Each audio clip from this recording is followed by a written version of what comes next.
Okay, so before we jump into the kitchen and I show you how to make a dough ball and put all these ingredients together, I really want to talk about the technique and the approach, because this is one of the most critical and important parts. And if you understand this somewhat difficult but easy, depending on where you're at experience-wise, you will quickly learn and understand that not only will this technique apply to the pizza, it will apply to a variety of other things way past the pizza dough. So please spend a few moments on this video, rewatch it again if you need to, but really understand the concepts in this video. All right, so kicking it off, weight versus volume. Well, you've got weight on the left side and we've got volume on the other side. And so weight comes in ounces and pounds and tons. You got milligrams, grams, kilograms, and things of that nature. Now on the volume side, you've got things like, traditional spoons and fractions of spoons, a quarter teaspoon, half teaspoon, things of that nature. And then of cups are the same, right? Much larger in volume, but same fractions there, quarter, half, 3/4. And this makes sense because this is exactly what we're used to. And, in Europe, you've got milliliters and liters, and of course there's many more. And so the real thing to really understand is, why does this matter? And let's look at this kitchen experiment. We're going to go into the kitchen and show this in just a few moments, but for right now, just kind of visualize it. And so go grab a 1 cup measuring cup in your kitchen and go grab any bag of brown sugar. I don't care if it's dark, light, doesn't really matter, just any brown sugar. And now I want you to gently fill up the cup with as much brown sugar, I guess, as you can get in there without packing it down, and then just level it off with a knife. Again, don't press down.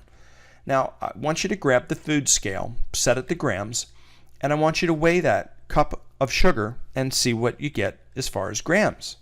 Now the next step, repeat all the same steps, except this time just start taking the existing cup that you have and start packing that brown sugar down.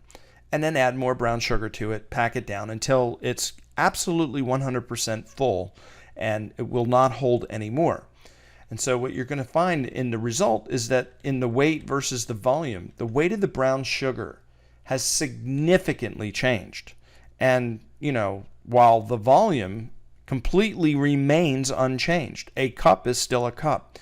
Even though you put more brown sugar in it, unfortunately, it's still a cup. And this is the absolute key to understanding, oh man, this is why weight makes such a difference when you're baking versus a volume type of measurements. And the majority of pizza recipes out there tell you to use cups and spoon measurements on different things. And while it's okay to get you, generally there, it's not a absolute specific science, and you're going to still have varying results from time to time.